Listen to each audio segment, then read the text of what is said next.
Good evening, everyone. I am Demetrius Frazier, Black Men Read founder and executive director. And I have to say, I will admit up front, I am super giddy, super anxious, super nervous, super excited. Put all the super words and put something in front of it, behind it. But I'm just really excited to be in the presence of Deesha Philyaw, and glad that she took some time out of her schedule to be with us this evening.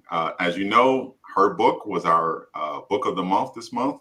We had a great conversation yesterday, and we're going to follow that up with a discussion with the author today. So I have the honor and privilege of reading your bio.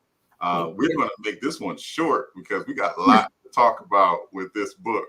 So let me start with your bio. So Deesha Philyaw's debut short story collection, The Secret Lives of Church Ladies, won the 2021 PEN/Faulkner Award for Fiction, the 2020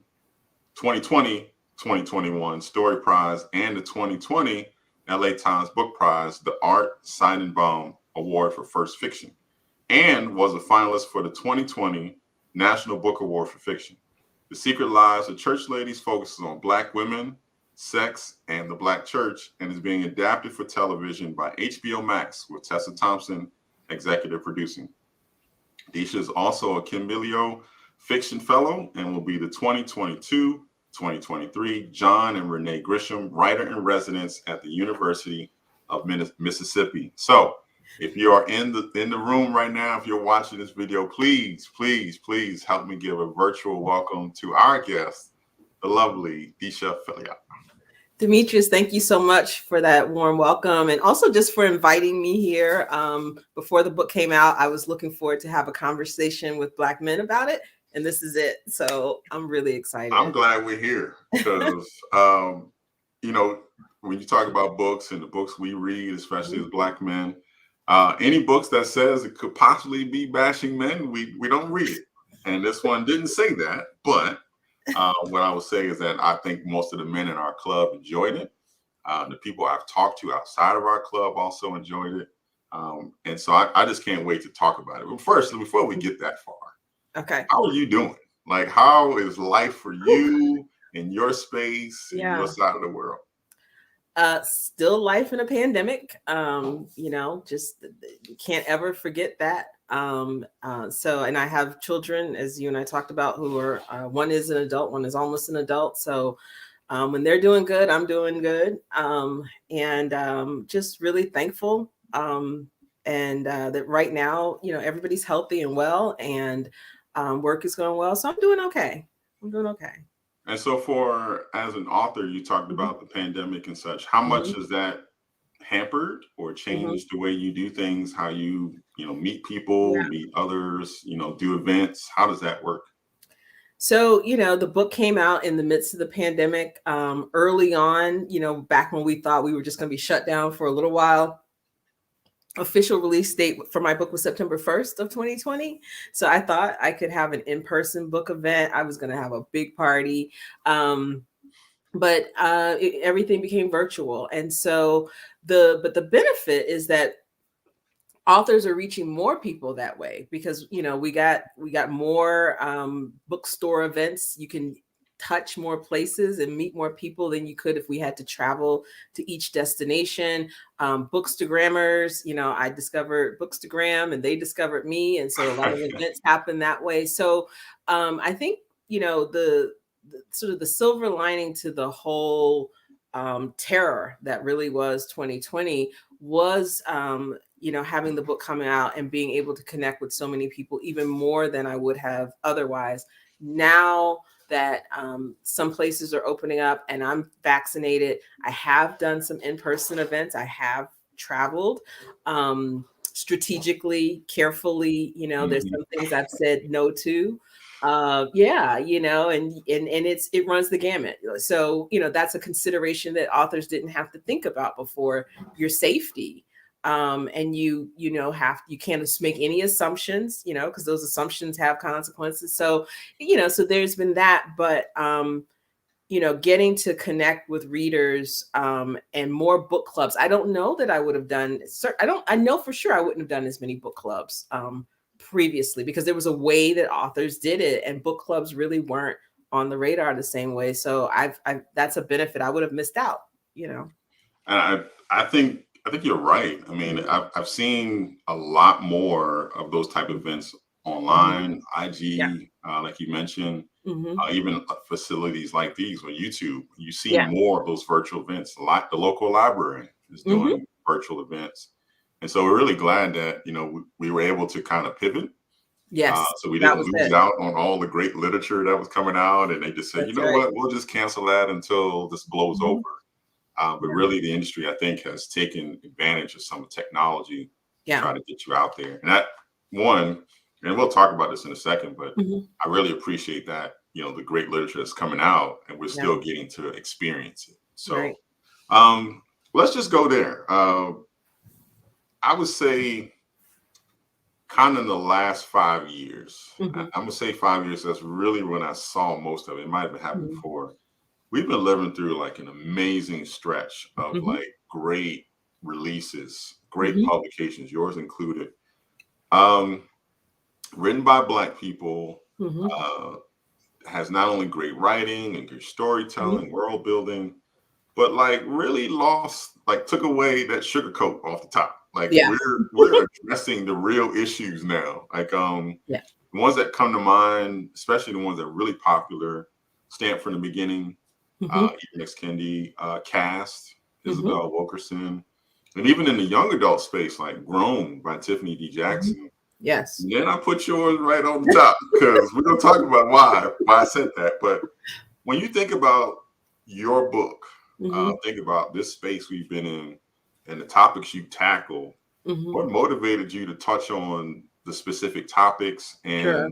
and what also motivated you to be so honest and real, as Hmm. opposed to kind of dancing around it?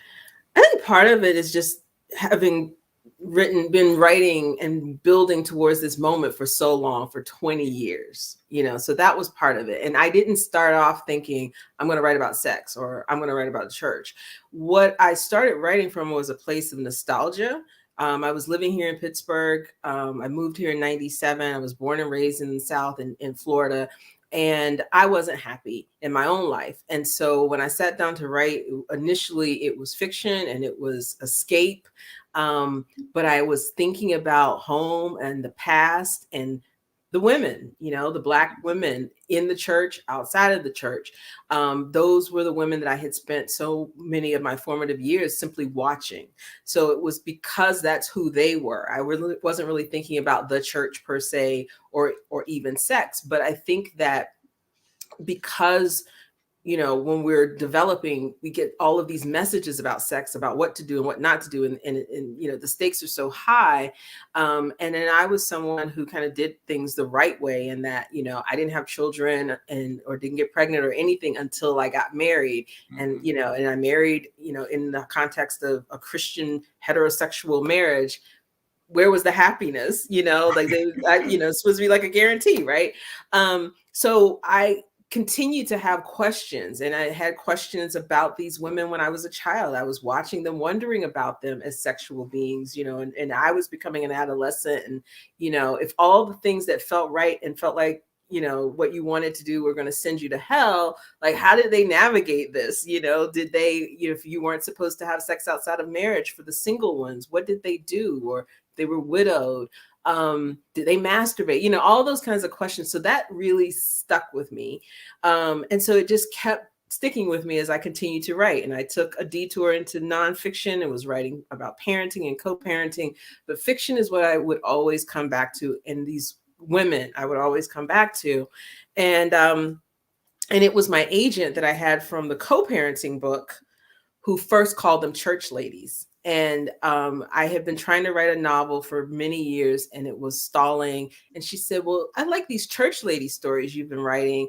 What if you got intentional and built a collection around them?" And so that's where the impetus came from. Someone pointing to it and say, "This is what you've been doing.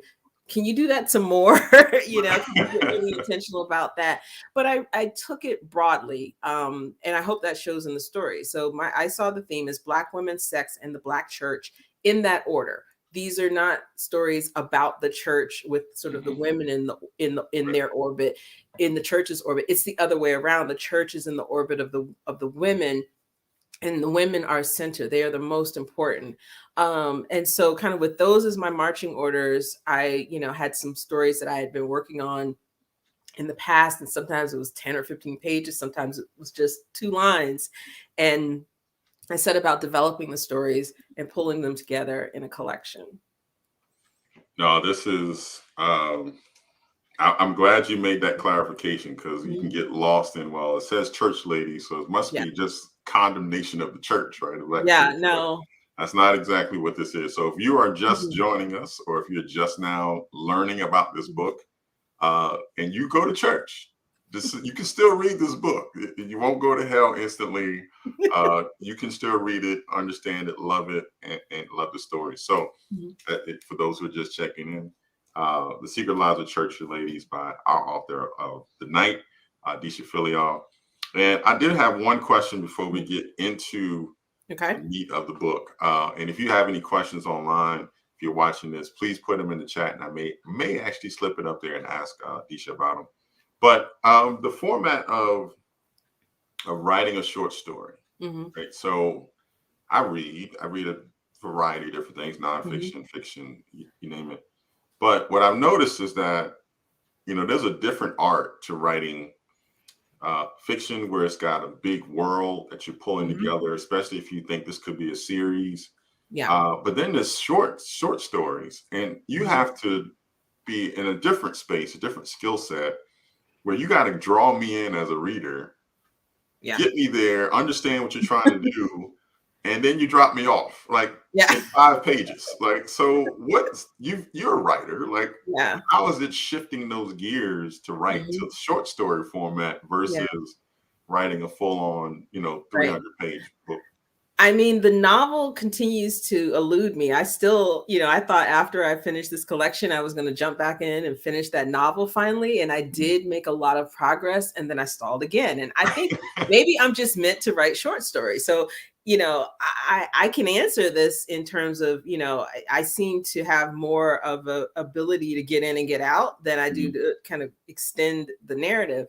I think some of it starts with a great first line or a great setup, and trying to say, I always take it as my challenge to say as much as I can in as few words as possible, right? So I think about a story in the collection like Peach Cobbler. And the first line of it is, my mother made a peach cobbler so good it made God himself cheat on his wife. So immediately I've given you my world. So a few lines later, you figure out this is a child, it's a child's perspective, that the pastor is God. The pastor and the mom are having an affair. And then there's something going on with some peach cobbler, right? So hopefully I've hooked you there. And then then you're ready. You'll stick with me the rest of the way. I think of a story, the first story, Eula. And to your point earlier about, church folks reading the stories, very quickly they realize that these 2 friends are more than just friends, that they once a year have a sexual relationship, New Year's Eve. And so right there, establishing that's happening. And I've had readers tell me that they then bought my book after they read it and gave it to their churchiest aunt with no explanation. And they read, and then they get a text or a call. What is this that you sent me? But then for the most part, from what I hear, they keep reading. And what I hope is happening, what I think is happening, is that people realize, as you said, I'm not writing this to condemn, but really to spark conversations, and conversations that I've heard and I had hoped would be healing conversations for people inside and outside of the church, to raise these issues in the form of stories that pull people in, maybe make people feel uncomfortable, but if nothing else, leave you with questions for yourself, for other people, and challenging some of the things that we just take for granted. No, that's we talked about this in the book club, and we said that the first story was the "Are you in or not" story. Yes, yes, So that was you're reading this intentional. and you're like, okay, she's challenging me as a reader. Am I going to keep reading or not? Because if Yeah. not, then Peach Cobbler and Mhm. how to date a married man. I can't remember the Mhm. exact words. Like, Instructions for marriage. right? These are going to be like way outside for you. Like, so Yeah, read yeah, this first one. It's not that yeah, long, and then you in or not. And I think yeah, it's enough of a shock and a challenge to read it, and then you feel like where this book is going. So I think that was the thing. So like if I was to read this and somebody had just plopped this on my yeah. desk, I'd have read this and like, yo, this is wow. And I'd be like, I gotta keep reading. Right, exactly. And you almost verbatim articulated what my thinking was, because people ask, how did I decide to make it the first story? Mm, And it's exactly for the reason you said, that people will decide right then and there, are you rocking with me or not? But also it was the first story that I had published elsewhere. My agent said, mm. if you can get 3 stories published, we can market this on the strength of a partial manuscript. And Eula was the first. And so for sentimental reasons, I also wanted it to be first, but also it's I think, one of the most provocative. It hits all the themes that you see show up later. And there's no surprises after that. Like you could decide right there. You're in now. So before I get to the questions that I have, I do want to make sure that folks who are online, who have read the book, maybe read 1, 2, or the whole book, uh, if you have any questions, drop them in the chat. I'll ask them as long as they're good questions. I'm sure there's good questions out there. And the last one I want to ask before we get to that Mhm. is what made, I feel like you probably have more of these stories than what's in this book. Like, what made you choose Yeah. which one goes in and which one goes out? Like, how did So that process work? So my agent said, if you can get 3 published, we can go to market with the partial manuscript. And because usually for fiction, they want to see a completed story collection manuscript or a completed novel. Nonfiction is different. They want to see a proposal. So we were doing a little different with the partial. By the time I got 3 stories published, I had written 6. And so the partial manuscript had 6 stories in it, and it sold to West Virginia University Press Mhm. with those 6 stories. And then they said, you know, the total word count needs to be about 35,000 words. So my plan was to just start writing more, adding more stories until I hit that. I didn't know how many stories it would be. But at the time, there was a story in the collection called Must Love IPAs. Okay. And, it had the themes in it, Black women's sex. There was some church stuff in there too. It just didn't feel like it fit. And it also didn't feel strong enough. Like I just felt like the other stories were pretty strong. I felt confident. It felt a little bit like a lightweight. And I could have taken it and, developed it further, but I had lost interest in it. So Okay. my rule of thumb is if I'm not interested, nobody else is going to be interested. So pulled it out. So at that point, I had 5 stories and however many thousands of words to go. And so I had probably almost 2 dozen what I call story possibilities. And they range anywhere from like a line that I had written and had an idea around, or 15, 20 pages of a narrative that I had already drafted, and everything in between. And I'm the kind of person that I would obsess over picking the perfect stories, right? And there's no such thing if left to my own devices. So what I did is I took those 2 dozen or so story ideas, wrote a 1-sentence description of each one, Mhm. sent it to like 5 or so friends who read my work. They're not all writers, but I just think they have good instincts. They're good readers if they're not writers. And I said, which of these would you most be interested in reading? Ah, And they all got back to me, and there were about 5 stories that kind of rose to the top. And I was like, and this to this day, I can't believe I did it. I was like, that's it. Those are the 5. That's it. Just it's gonna be well, them. shout out to the readers who picked Peach Cobbler and Well, Peach Jael. Cobbler was already in there. Peach Cobbler's So I'm gonna in. tell you which were the 5. So Which it were the was 5 they picked? Eula. No, these were the 5 that were already, in the collection. So Peach Okay. Cobbler was already in there. Eula, Not Daniel, um, Jael, and I want to say Dear Sister, but I could be wrong. I think those were the 5, and then the others were Yeah, added. So okay. Okay. Instructions was added. Um, When Eddie Levert Comes, How to Make Love to a Physicist, and then I forgot my own story that Let me see which one you're missing. let's see. I Uh, already said Peach Cobbler. Yeah, I said Peach Cobbler. Snowfall.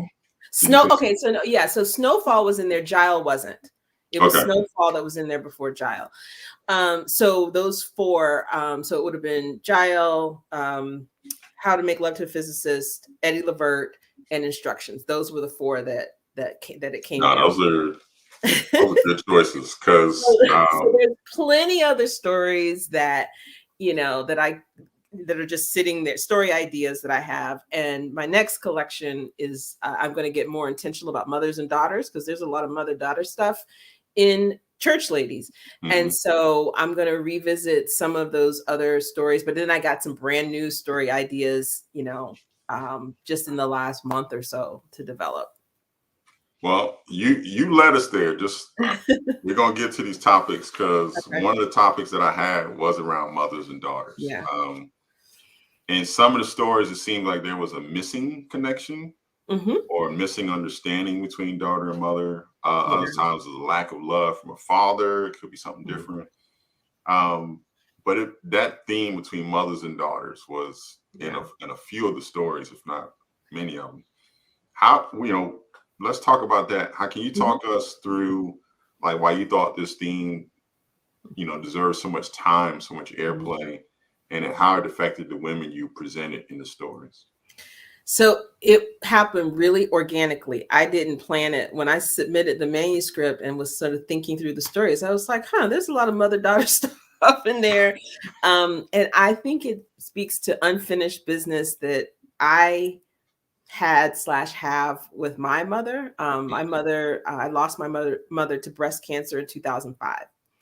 And we were at peace, when she passed away, and she spent the last 6 weeks of her life, she was in hospice and I was with her, and there was as much laughter as there were tears. It was in some ways one of the happier times in our relationship since I had been a kid, because we had a very difficult relationship when I was an adult. And so I felt like, when she passed away, I had said everything I wanted to say, and she said everything she wanted to say, I think.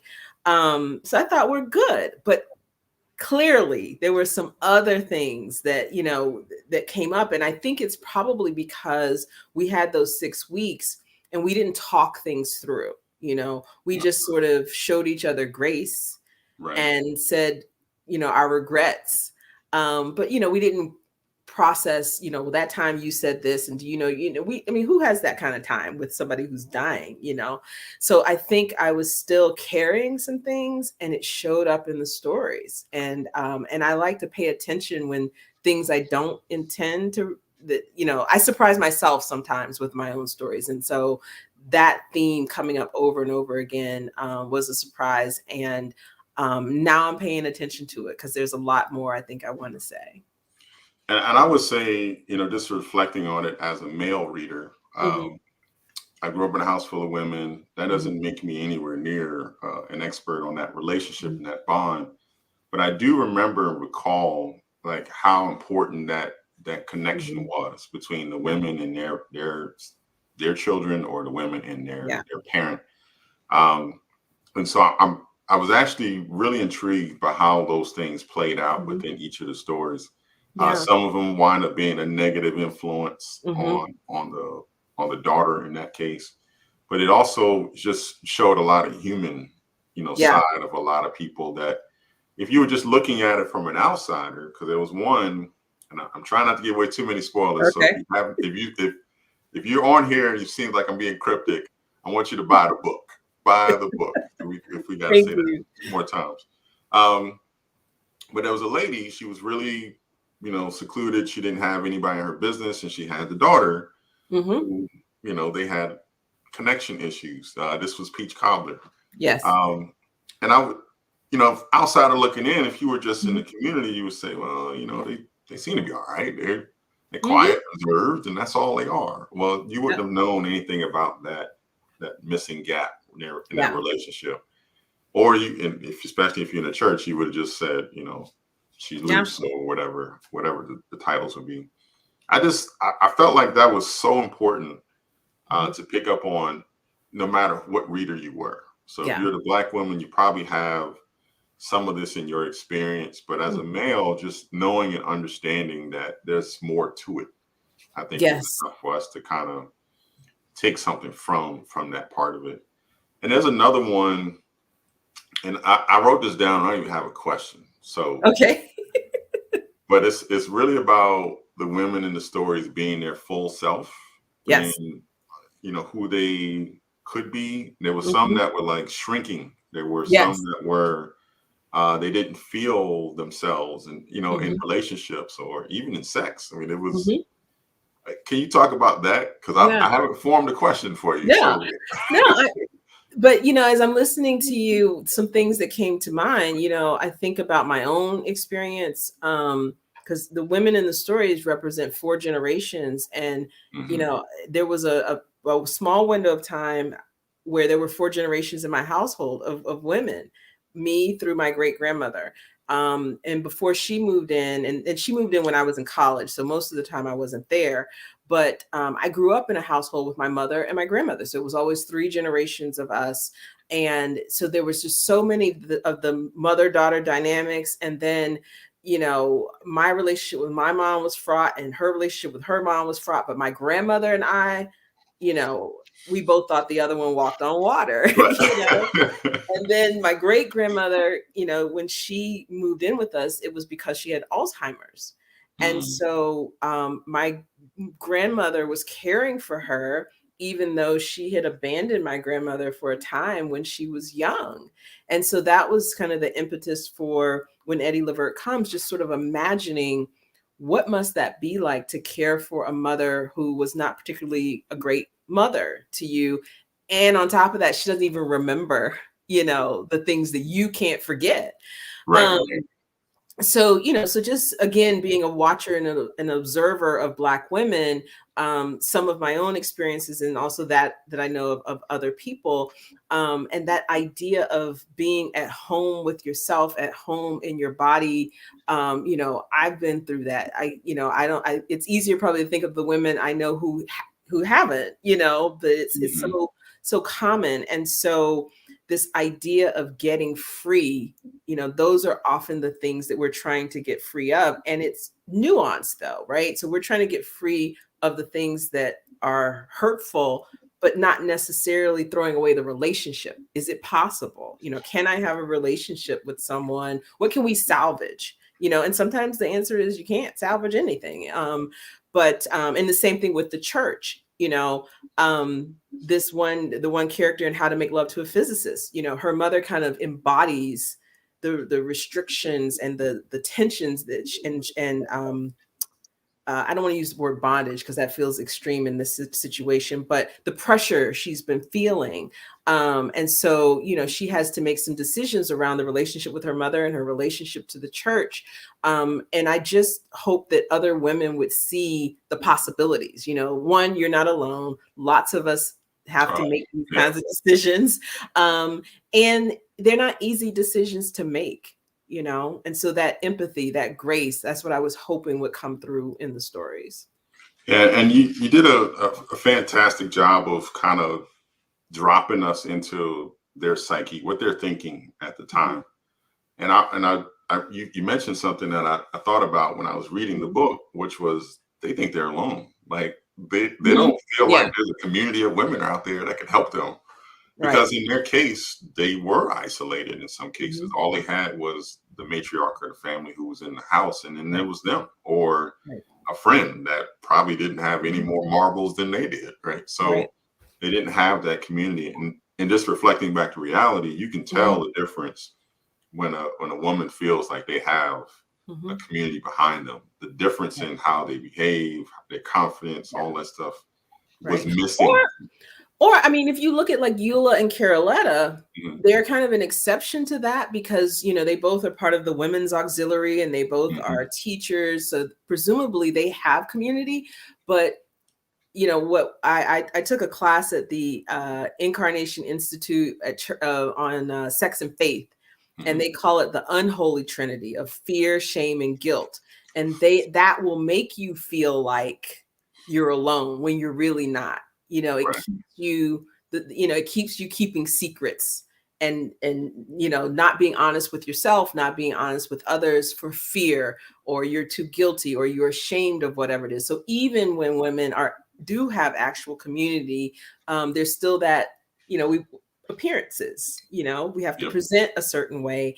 And as a teenager, I used to wonder, what are they hiding? I was curious about these women because they were very well appointed and very, looked great. And I just wonder what was behind all of that. Yeah, one of the arguments we had was, where did you get all this information from? And then you were inspired, but maybe you sat down with Sister Johnson or Sister Williams, who knew all the dirt.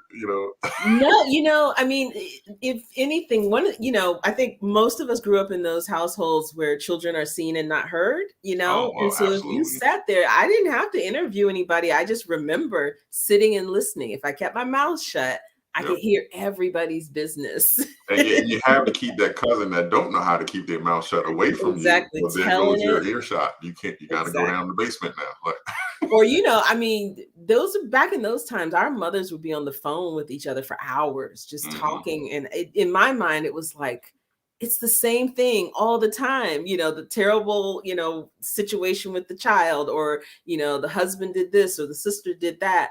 And I was absorbing, all of that, because what I noticed was just sort of the repetition. It seemed like people were stuck, and Mhm. as a kid, I didn't understand that, but then you become an adult and you realize life's just not simple. It's complicated. Well, that gets me. You brought it to the church, so I'm gonna stay there for a little bit. Okay. This book is, as someone who's lived in the church, Hmm.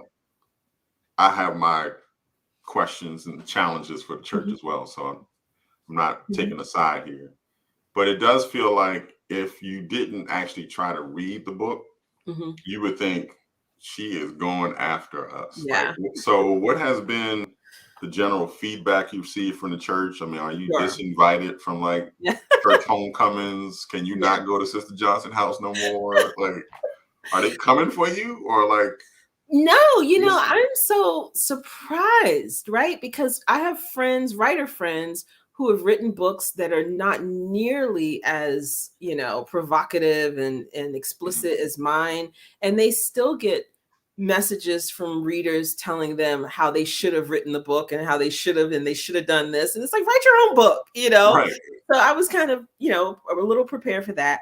But I also hoped that my intentions would be clear, that if people kind of gave the book a chance, that they would see what was there. But then I had a friend who was, I really thank her for this. She's a Black woman pastor. And when I was preparing before the book came out, she said, I don't know what you're doing in terms of like a book club kit or something, but she said, can you create something to make it easy for pastors to teach this book?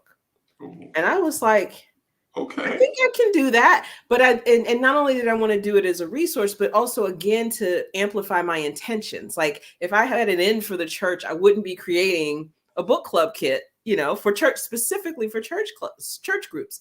So, I created that, and it also affirmed for me the fact that I could even come up with questions that, would be relevant to church folks, and that dealt with scripture and that dealt with church culture. I was like, I'm not coming at this like an enemy. Hmm. So that happened. So that was out there. And then I started hearing from church folks, and it was all positive.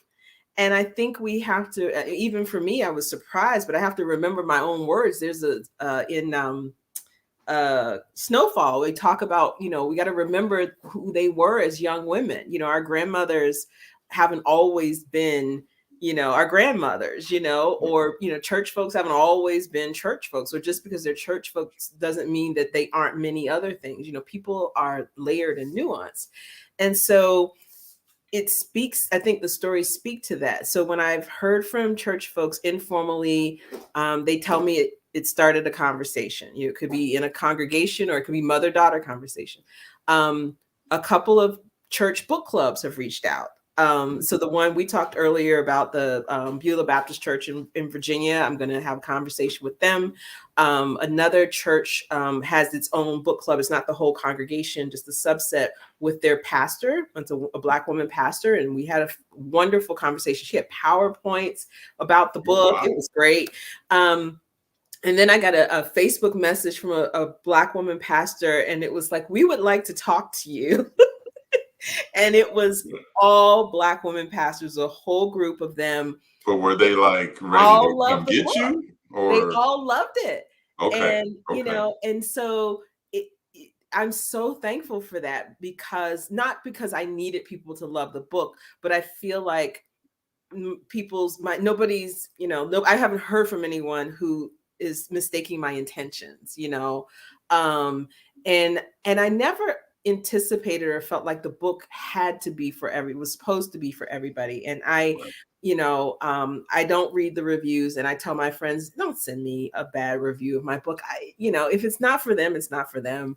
And that's okay. You know, I don't like every book, you know, that's out there. So it feels good. It really feels good. And my uncle, my favorite uncle, it was a deacon. He was like a teenage deacon, and we were only 7 years apart.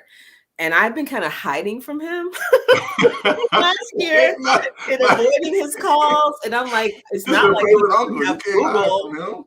And my cousins are all, his daughters are all on Facebook and see everything. And so, but then my grandmother died recently, and so his mom. And so we talked, and I said to him, I was like, I've been avoiding you. I just told him, you know, and he just laughed.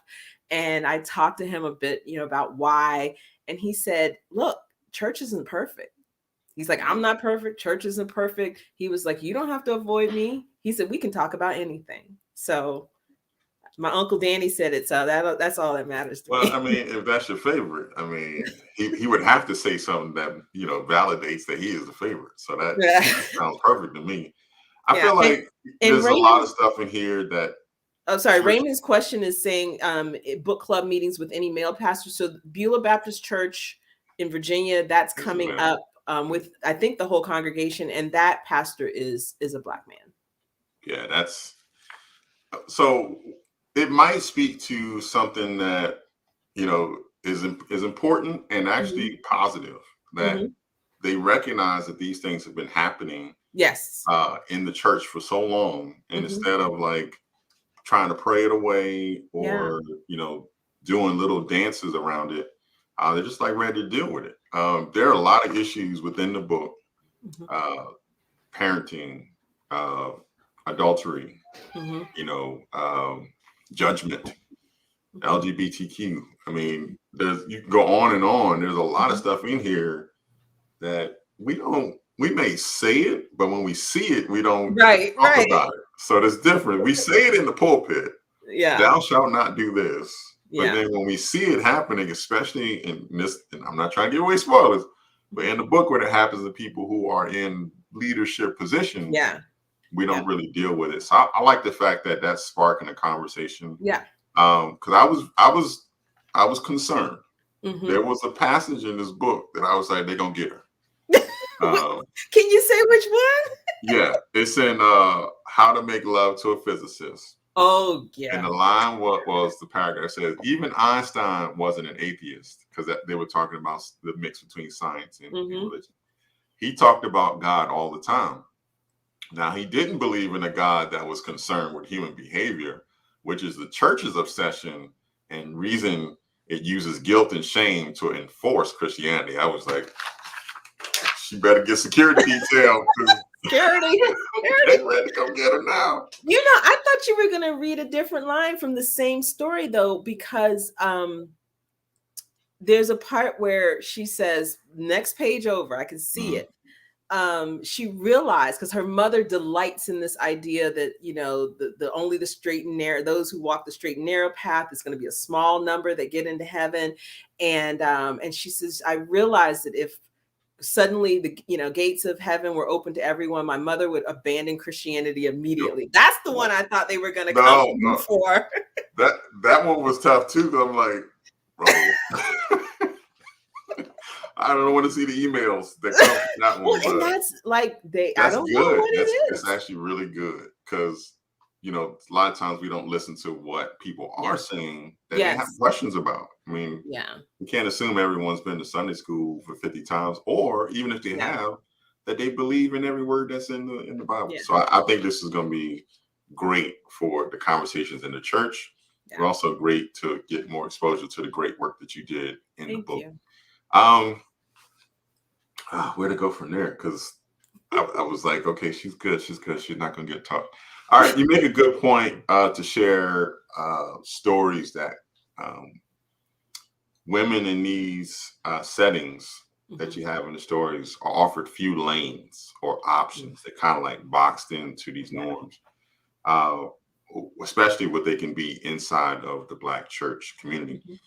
Whether you're the young girl feelings for another girl, or a first lady dealing with a cheating husband, you're given the rules and the standards, and if you kind of fall out of that box, then now you're judged. There's a line in one of the stories specifically around LGBTQ, about homosexuality. It says this way: but we lost all things when we chose each other. Only the memories remain, which is why even though we grew up in different places, so many of our bedtime conversations start with "remember when." I don't know how to unpack that, but can you talk about these boxes and how Black women, quote unquote, not being allowed to be their true selves? Like, how do we begin to even address or talk about it, like you're going to do with the book clubs possibly, and start to fix and progress?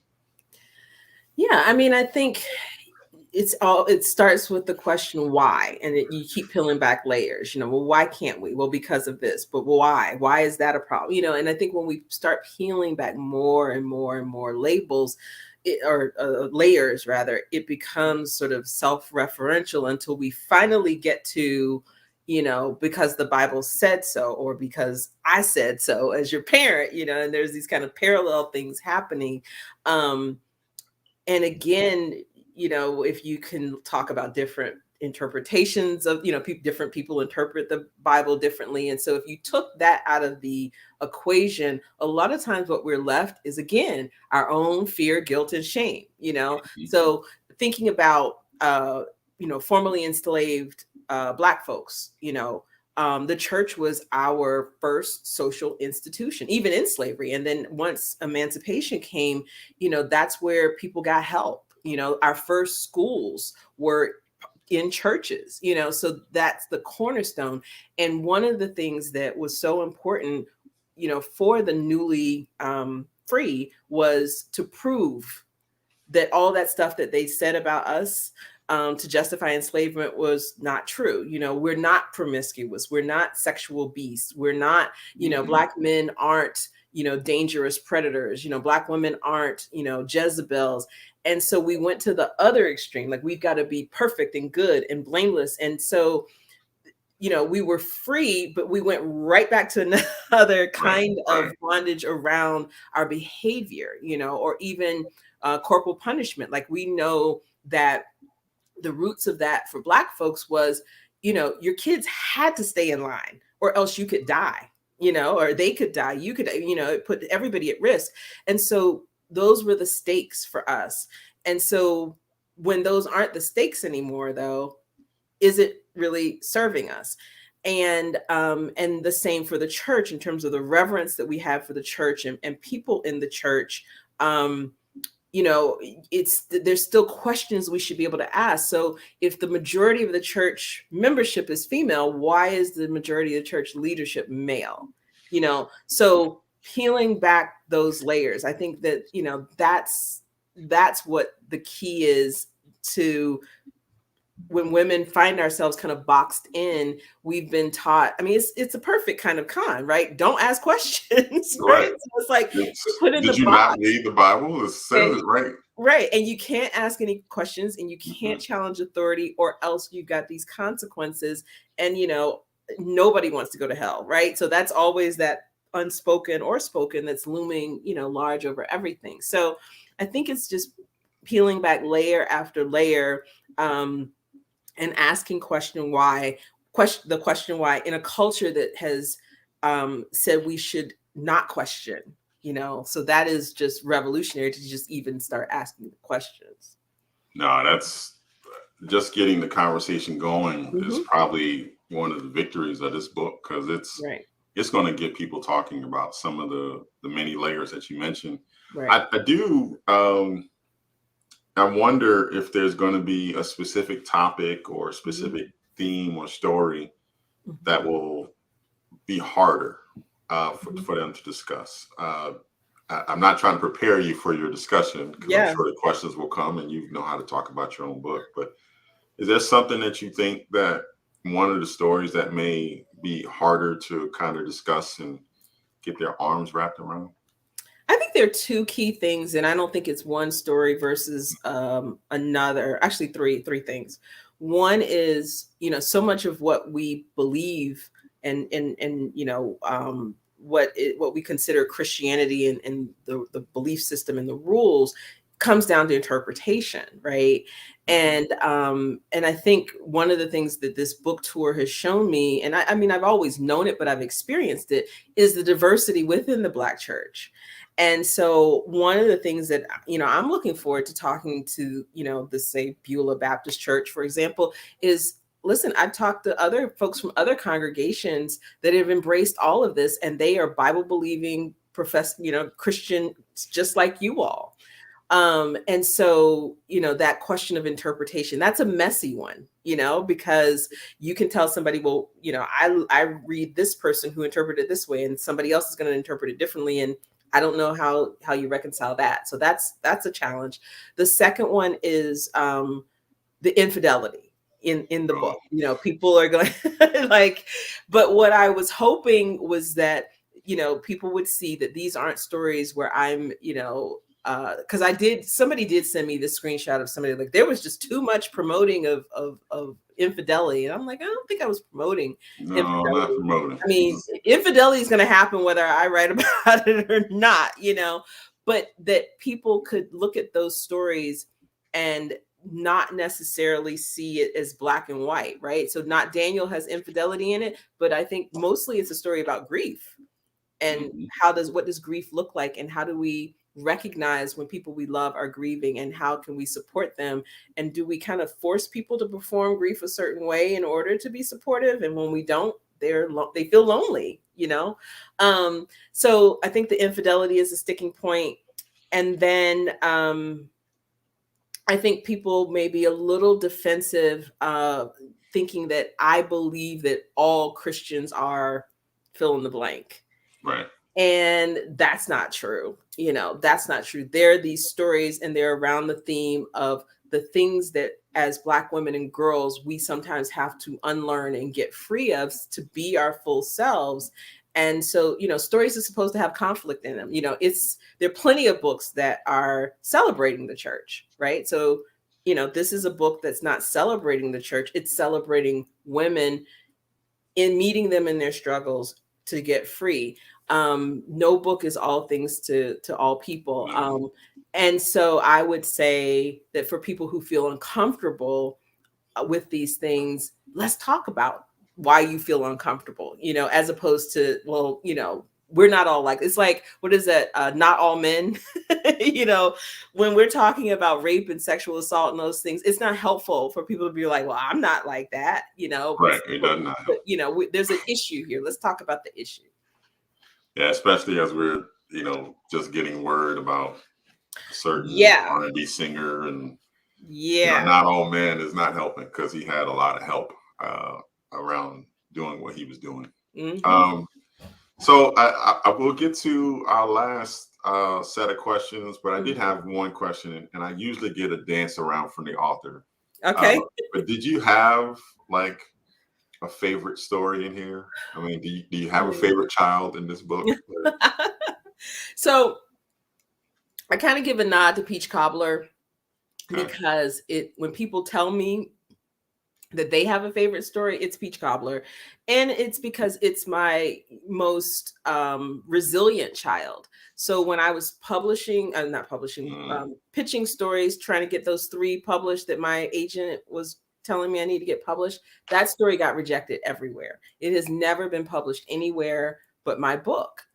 And now it's people's favorite story. So I say that to, writers and others who experience a lot of rejection in the course of their professional lives, to, this is all subjective. Don't take it personally. Keep pushing. So it has a special place in my heart for that reason. But my favorite story to read, and I had so much fun writing it, was How to Make Love to a Physicist. Like, it just felt good. It just felt pleasurable and fun. It felt wonderful to write about 2 Black people in love, even though it was messy, even though, like, you want to shake her. And like you said, we're not going to give spoilers, but we kind of want to shake her a little bit, like, girl, what are you doing? Because, if it's not messy, there's no story. But man, I really enjoyed that one. I did. But there was a powerful moment in that story, and maybe we'll give a slight spoiler. Okay. Where she took a little bit of a pause in what they were doing to kind of get better with herself.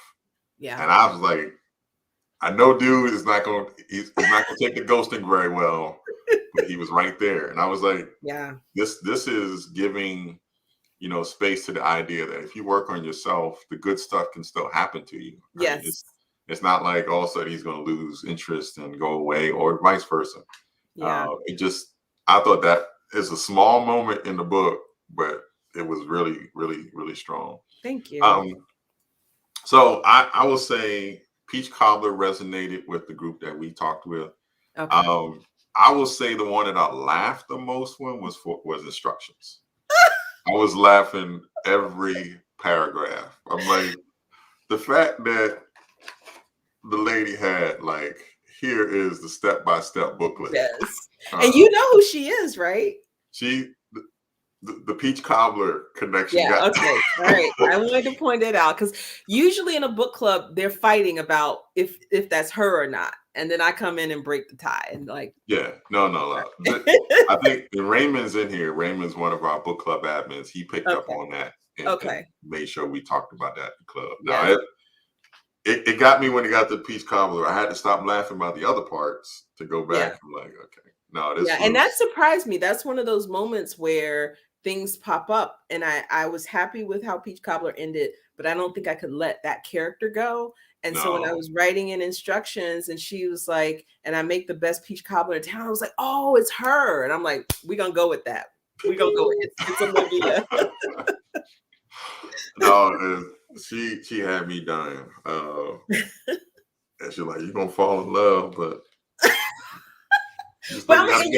I think part of the reason the humor came out in that story is that it came from a humorous place. I had written like 15 pages of a traditional narrative of a woman who has these affairs and meets a guy, and I'm like, then what? It was the last story I wrote. It's not last in the collection, but it was the last one I wrote, and I was like, I'm bored. I don't, he's going to catch feelings. She catches feelings. The wife finds out. I don't care. But then around that time, a friend showed me this social media meme where these women were like making t-shirts. I heart her husband. And then the wives clapped back and it was like, but I got his 401k or whatever. And I just thought, we're pitting women against each other and the man is off doing whatever. Doing what he do. What if we centered this woman who we literally call her the side chick, like she's to the side, but what if we brought her to the center? And I joked with my friend, I was like, I heart her husband. I was like, that's so out of bounds. There needs to be like a side chick academy to teach people how to, like, you stay in your lane. Don't do that. But what if instead of that, what if she wrote the rules? What if she was at the center and she wrote the rules? And literally, what if it was an instruction manual? And then that's how I salvaged that story. Look, if you have not read the book all the way, you can read some of these out of order.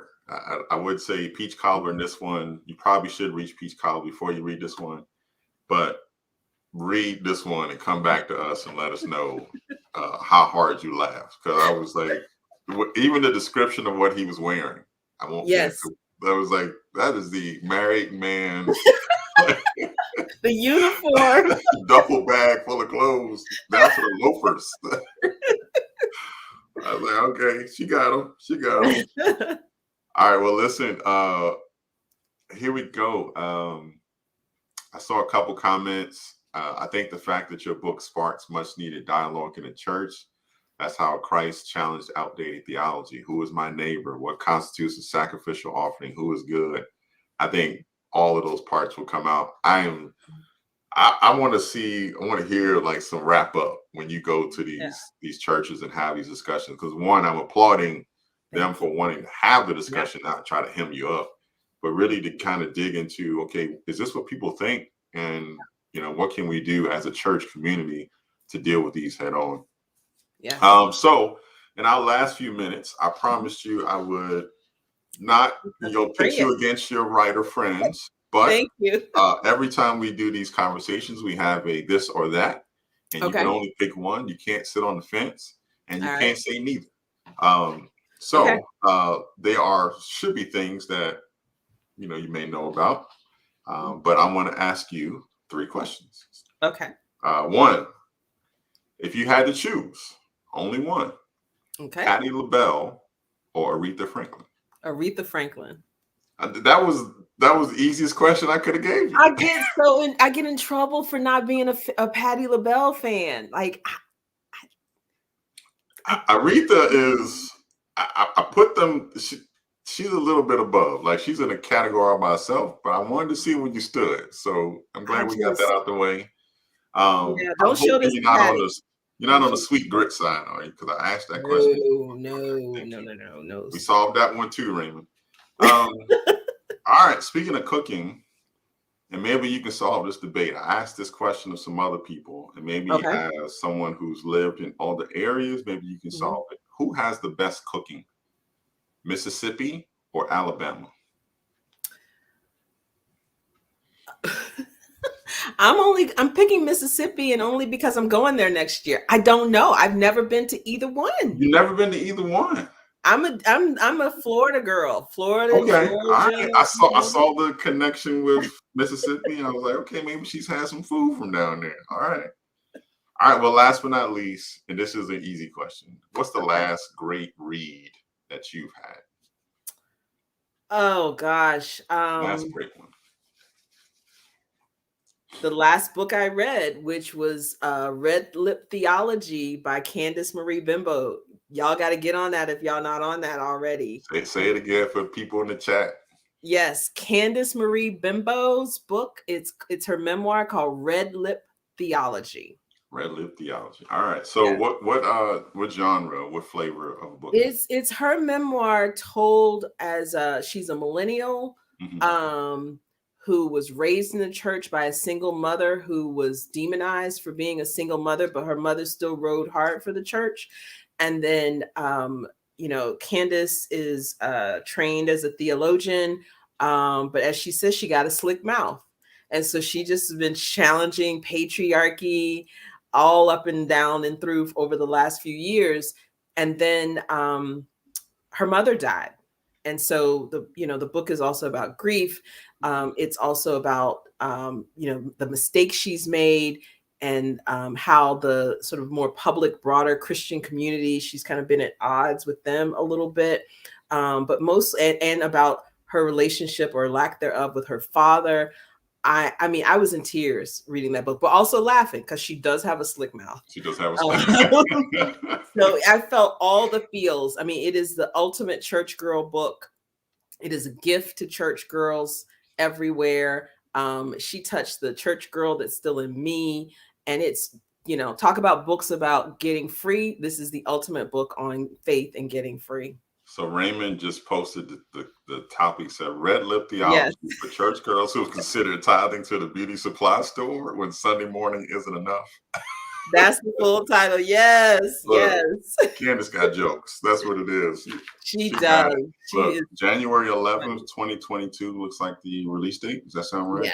Yep. Oh, look, I got an advance copy. That's one of the perks these days. I get a lot of books in advance. So no, that's awesome. We try to take these and put them in the pile. So two of Yeah. our book club admins are here. So when I come back to the population and say, hey, here's another book we should read in January, Yeah. hopefully they Can I be back. sneak in another one too? That's kind of Oh, like a go for it. Go companion. for it. So on October 12th, Dante Stewart's book is coming out, Shouting into the Fire, an American Epistle. And he also a millennial. He's in church leadership. And he is writing about reconciling being Black, American, and Christian. He grew up Pentecostal in the South and then went to college and fell in with these white evangelicals in skinny jeans. Brother came back. He has a testimony. I got a story to tell. That's his memoir. It is also an incredible book. No, and this is as a confession, and maybe I don't know if this is getting on you guys, but y'all been bringing heat. Like our budgets can't take this. Y'all need to like. I'm gonna tell you. You touched on this in a question, and I forgot to answer what I wanted to say, which was, how, why, and how of the bringing the heat. When my mom died, she was 52. I'm 50 now. I was 34 when my mother died, and one of the things I took away is we don't have time to play. You don't have time. We don't have time to write the things that somebody else wants us to write, or write scared, or, build scared, or invent scared. Whatever you're doing, don't do it through fear. Do it the way you want to do it. You get this one life, this one chance, and just knock it out. I mean, that's how I felt. No, I fully agree. I've been to enough funerals in the last couple of years. Yeah. People who had plans to live to 80, 90, whatever. Right. And it just didn't work out that way. And some of it wasn't, some accident. It was, could have been natural causes or something freakish that happened. So I think you're right. We got to go out and do what we say we wanted to do, what we're passionate about. I love the fact that people are making the choice to leave the jobs that they dread going to every day. You talked about that in the article. We ain't getting time to talk about that. I walked out in the middle of 11:27 a.m. I sure did. Look, if y'all need to go look it up. There's an article with Deesha where she talked about her early career, because you didn't have the English major experience when you were in college, right? At least undergrad. You kind of moved into this a different way, but you were in like jobs like we are, desk jobs, and business world, and you just like twice I'm out. But get it. This is how you can get to fulfilling your dreams, and I hope this is part of your dream. I don't know what's next. I'm excited about the HBO Max. I feel like the lady in Peach Cobbler got to be like the star. She got to be on the box set. Listen, if nothing else, I got to tell that story. I got to tell Peach Cobbler, but we're pulling characters from multiple stories and putting them in a single world. It's not going to be an anthology. Oh, that's interesting. Because we were trying to debate whether or not it's going to be like, like a mini series where you got 7 and then you got one for each thing. A season. So it'll be, hopefully multiple seasons. But we want to pull in characters. We want to move back and forth in time, right? So some of the characters we see as children in the book, we might see them younger than they were. We might see them into adulthood. Some of the adults, we might see them as children. Everybody wants to know what was going on with Olivia's mother. Right. So we have an opportunity to kind of explore that. What happened to Jael? Right. I'm a little by the book, guys. Look, and then come back so we can have another discussion, guys. So I would love to. This is an amazing book. We loved it. Everyone that was on the call loved it, and so I'm looking at the comments. There's a lot of people in here that loved it. Thank you. The wedding band remaining on the nightstand. I didn't say that. Gerald said that. So that's. I'm not trying to get nobody in trouble. Just go read the book. You will enjoy it. It's a very easy, fun read. Awesome book, and we really appreciate you hanging out with us for a little bit. Whenever you have another book coming out, Don't I'm even ready. ask. Just say, Yes. "Hey, look, I would like to come on," and we'll make space. So Thank really you. appreciate the work that you did, the work that you're doing, and spending some time with us, Deesha. Thank you so much, Demetrius, and to everybody in the book club. Thank you for having me. This was my Black man conversation that I've been thinking about for over a year. So thank you. That's right. Well, thank you for having us. And for Mhm. everyone who's on, if you have not, hit the subscribe button. We will bring more authors just like this. We may even have Deesha back when the next book come out. It may not be a novel though. It may be short stories. Yes, I But give. if that's the case, we'll be just fine. It's great works. But then everyone have a wonderful evening. Look forward to seeing you next time. Good night.